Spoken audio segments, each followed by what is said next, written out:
Hello. In this video, we're going to learn how to use AETL packages to read from a SQL file. So let's open. I have a table here which is called Basecamp underscore checklist. We want to read these items.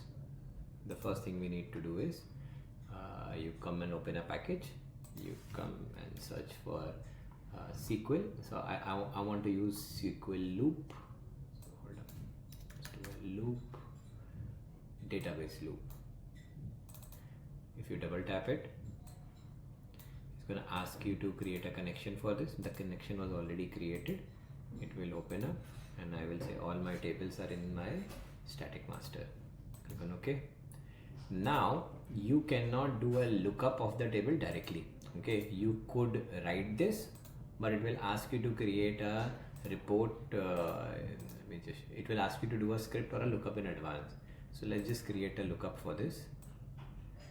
Go to SQL, create a new one. Go to SQL script. I'm showing you demo read table.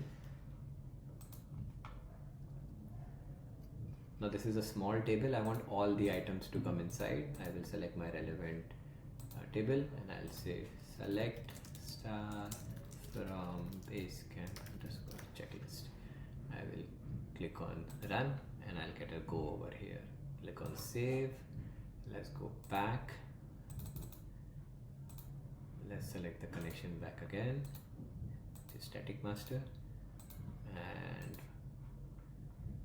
for our table we go in projects, SQL script, and for demo read table, click on OK. Click on OK. Now to check whether it is reading the table or not, we are going to do a show message. We'll connect this. Now the tables that I'm reading is, let's say, the task, and let's say the record ID is what I will showcase over here.